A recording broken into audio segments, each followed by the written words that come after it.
жалынды жырларымен. Бауыр деген бір әлем, ауыл бөлек, бауырларсыз жүгін. Халықтың ықыласына бөлінген.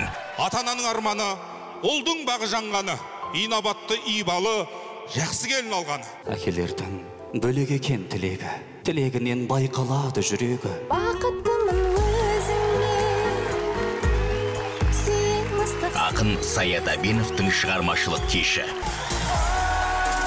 Жүрегіңнен бір орын бер. Жүрегіңнен бір орын бер, бос болса. Қазақ эстрадасының жарық жұлдыздарының қатысуымен. Сенбі ұлттық арнада.